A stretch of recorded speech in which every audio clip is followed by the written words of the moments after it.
Amazina ni Esiteri Masengesho, ndi umuvugabutumwa mu Gatsata. Imana iduhana umugisha. Tugiye kuganira ijambo ry'Imana riri mu butumwa bwiza bwa Yesu mwanditsi ni Yohana igice cya 9 umurongo waho wa mbere. Reka dusome. Bibiliya iravuze ngo akigenda abona umuntu wavutse ari impumyi. Abigishwa baramubaza bati mwigisha ninde wakoze icyaha, n'uyu cyangwa n'ababyeyi be ko yavutse ari impumyi? Yesu arabasubiza ati uyu nta cyaha yakoze cyangwa ababyeyi be, ahubwo ni ukugira ngo imirimo y'Imana yerekanirwe muri we. Nkwiriye gukora umurimo w'iyantumye hakiri ku manywa bugiye kwira, ni igihe umuntu atakibasha gukora. Nkiri mu isi ndi umucyo w'isi. Amaze kuvuga atyo acira amacandwe hasi yatobesha kondo akamusiga ku maso, aramubwira ati genda wiyuhagire ku kidendezi cy'Isilowamu, hasobanurwa ngo yaratumwe. Nuko aragenda ariyuhagira agarutse kahumutse. Abaturanyi be n'abamubonaga kera aho arasabiriza barabazanya bati uyu si we wicara agasabiriza? Bamwe bati ni we, abandi bati si we, cyakora asa nawe. Nawe arabasubiza ati niki? Baramubaza bati mbese bahumutse ute? Arabasubiza ati wa muntu witwa Yesu yatobye akondo akansiga ku maso, arambwira ngo jya Silowamu wiyuhagire. Nuko ndagenda ndiyuhagira ndahumuka. Baramubaza bati ari he? Ati simbizi. Wari impumyi bamushyira abafarisayo, kandi ubwo hari ku munsi w'isabato Yesu yatobye makondo akamuhumura. Dusome 18. Ariko abayuda ntibemera yuko yari impumyi agahumuka kugera aho bamariye guhamagara ababyeyi b'uwahumutse. Barabaza bati uyu ni umwana wanyu muvuga ko yahumutse ari impumyi, none yahumuwe n'iki? Ababyeyi baravuga bati tuzi yuko uyu yari umwana wacu kandi yavutse ari impumyi, none arareba, ariko igituma areba ntitukizi,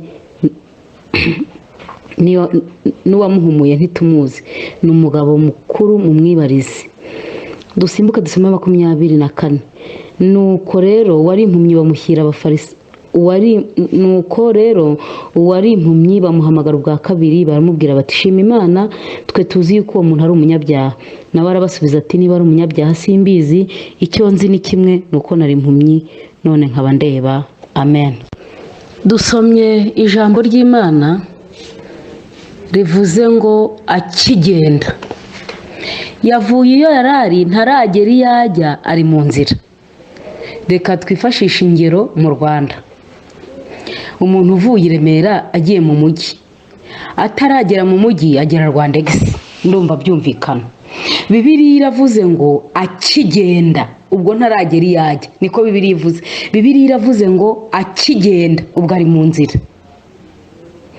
Hanyuma Bibiliya iravuze ngo akigenda abona umuntu wavutse ari impumyi. Ubwo imbere haturuka umuntu ariko wavutse ari impumyi.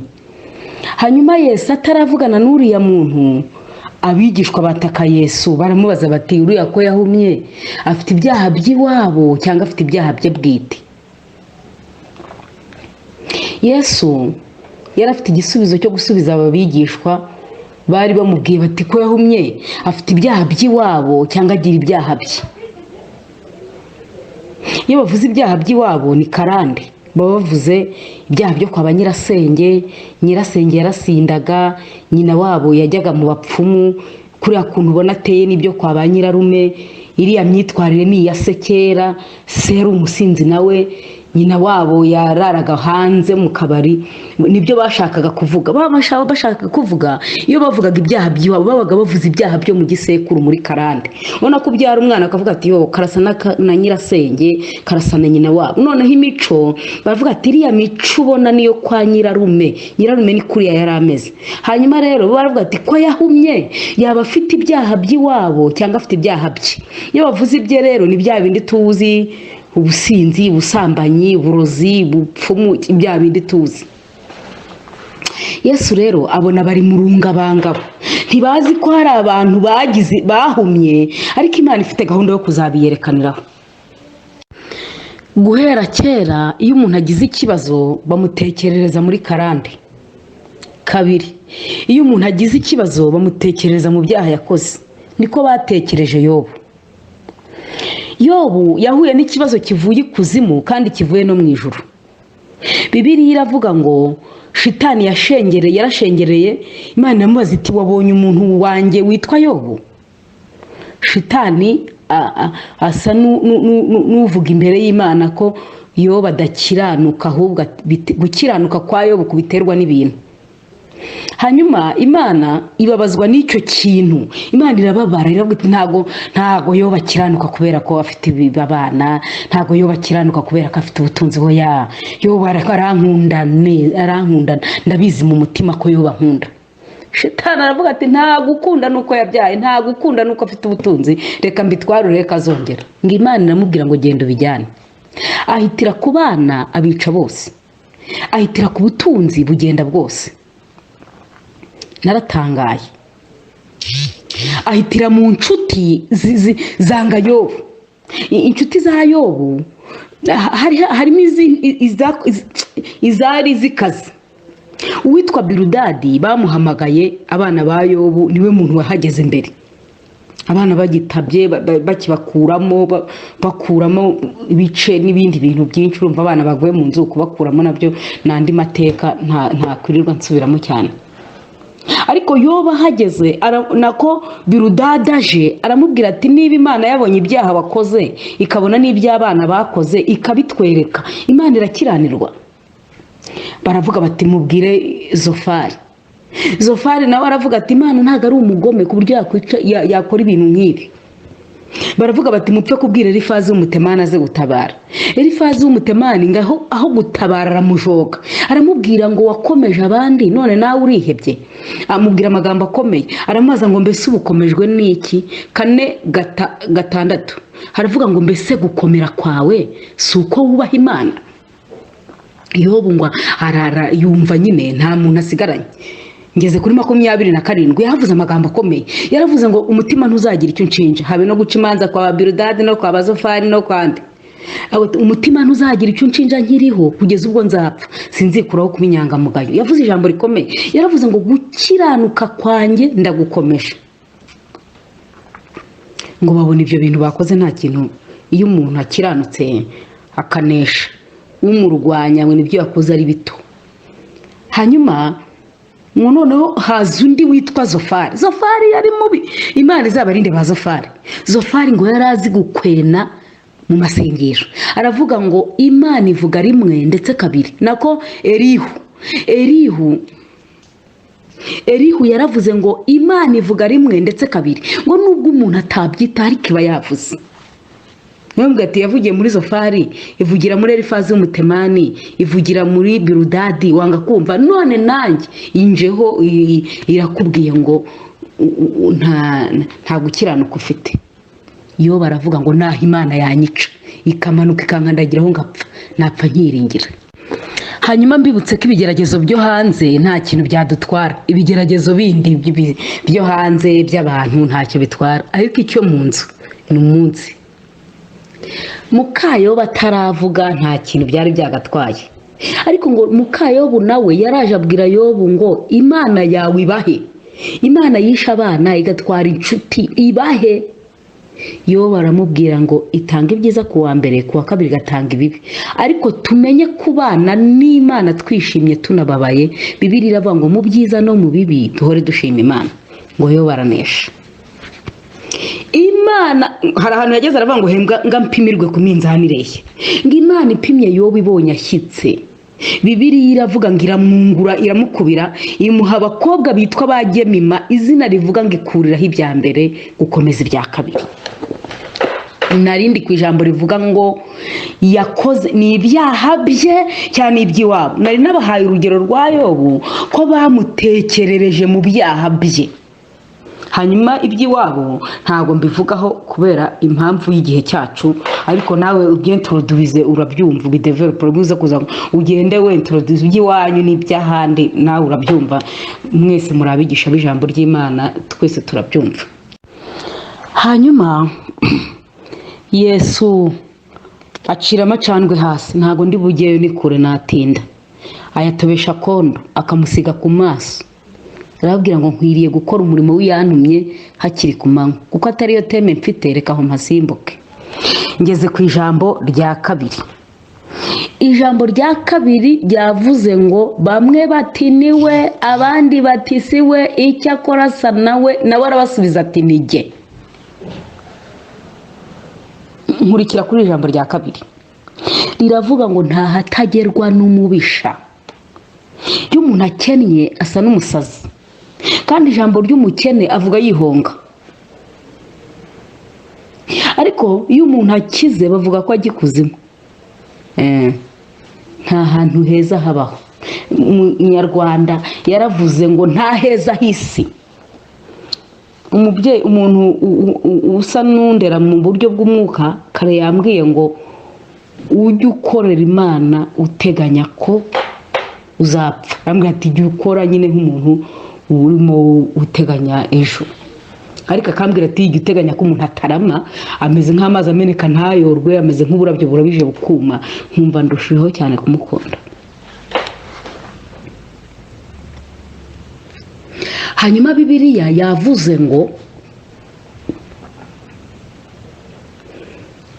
nta kintu na kimwe cyo ku isi kirama kimara igihe. Birahita, biza bihita cyane, abantu bo bahita nk'ubwatsi bwumye. Niko Yobu yaravuze ngo wabyawe n'umugore arama igihe gito cyuzuyemo umuruho, ameze nk'akarabyo karabije. None Dawidi yaravuze ngo ni nk'amazi ameneka ntayobe. Yobu yaravuze ngo twigishe kubara iminsi yacu bidutere gutunga umutima w'ubwenge. Tujyane mu ijambo rya 4, mu ijambo rya 3. Abantu ndimo nganira nabo bose bumvisha ubutumwa bwiza. Utarabwumvishe kuri radiyo, yabwumvishe kuri televiziyo, mwese mwarabwumvishe. Ndimo ndasenga isengesho rivuga ngo Imana izadukiza umwuka wa gifarisayo.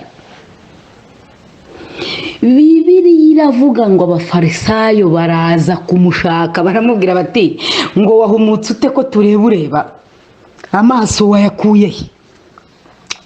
Abafarisayo barakajwe nuko impumyi yahumutse. Imana iturinde umwuka wa gifarisayo. Ni umwuka mubi. Imana idukiza umwuka wa gifarisayo.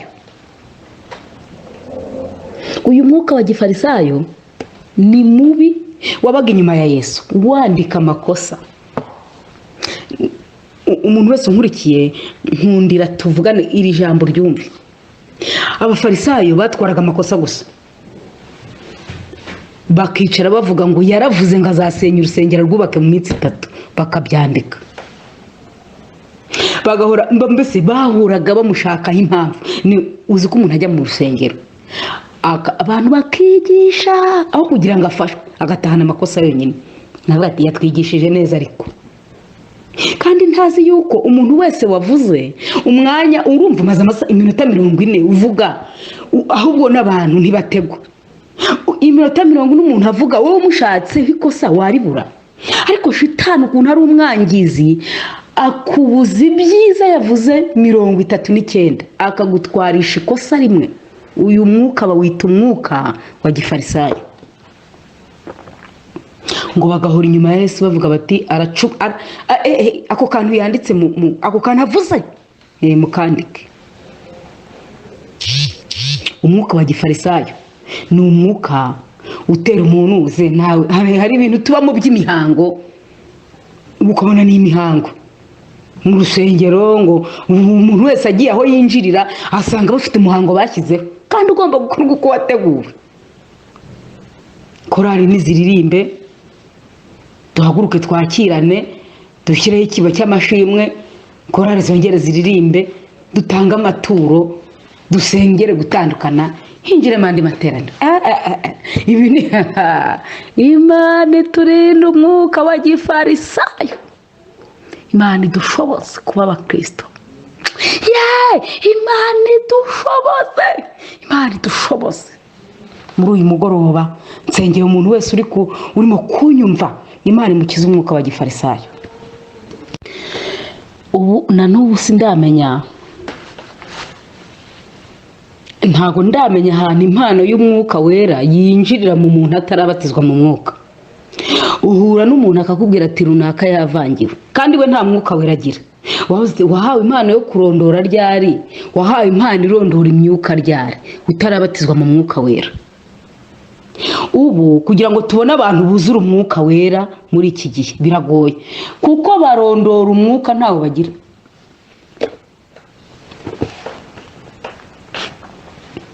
Reka twihute. Bibiliya yavuze ngo bamushyira abafarisayo kandi ubwo hari ku munsi w'isabato. Nako Bibiliya yavuze ngo uwari impumyi bamushyira abafarisayo kandi ubwo hari ku munsi w'isabato, uwo Yesu yatubye makonda akamuhumura.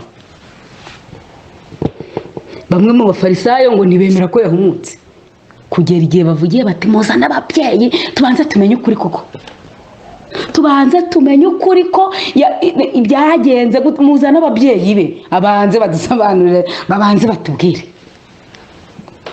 Bibiliya yavuze ngo bazana ababyeyi.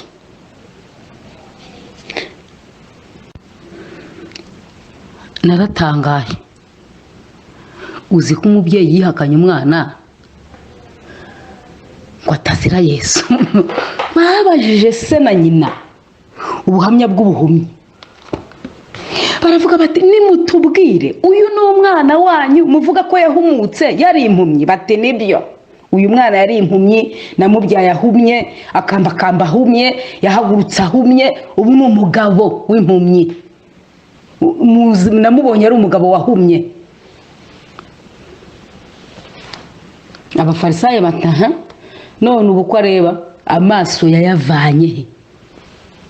Baravuga bati turavuga iby'uko yahumye, iby'uko yahumutse mujye mubimubaze n'umugabo. Niho umubyeyi, niho Bibiliya irino jambo ryanteye ubwoba, aho umubyeyi yihakana umwana ku bwa Yesu. Aravuga ati simpamya Yesu, ndihakana n'uwo mbyaye. Imana idukize umwuka wo kudahamya. Niba hari ibintu natinye muri iki gihe, Imana ikiza abantu umwuka wo kudahamya. Harazi umuntu turi umukiriseto kandi bazi ko ubeshya.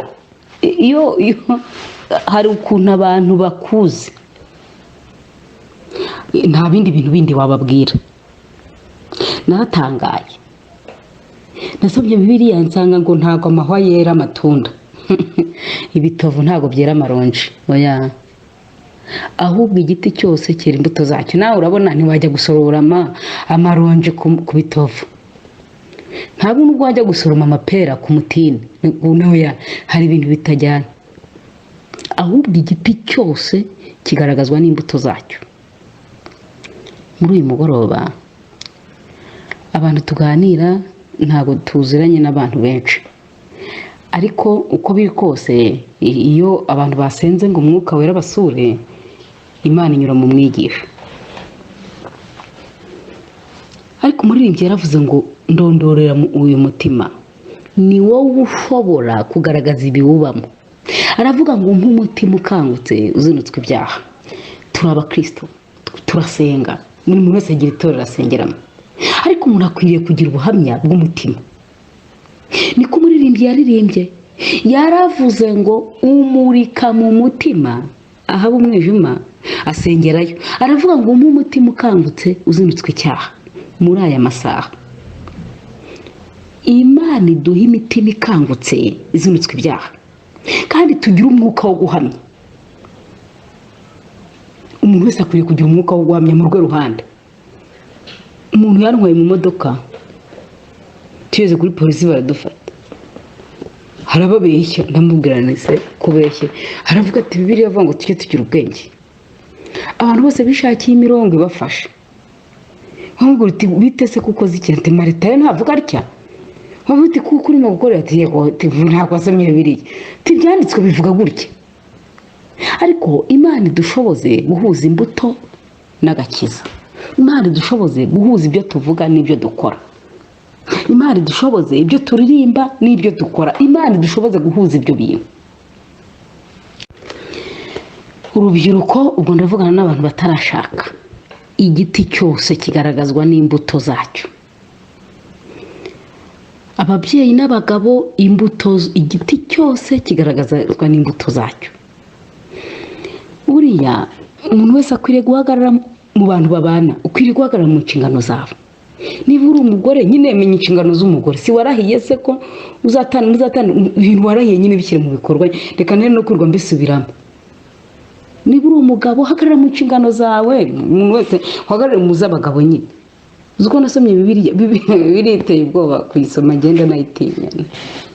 Bibiliya iravuga ngo umugabo wananiwe gutunga urugo rwe aba ahindutse umupagani hanyuma y'utwizera. N'ukuri koze nk'uko birivuga. None ubwo umugore we bigenda bite? Yese ndabimenye. Umuntu wese akwiriye guhagarara mu nshingano ze, akarwana intambara y'agakiza, agahagarara anesheje, akaduha ubuhamya tugira ati narwanye iyi, natsinze iyi, mpagaze aha, hari ibintu nanesheje.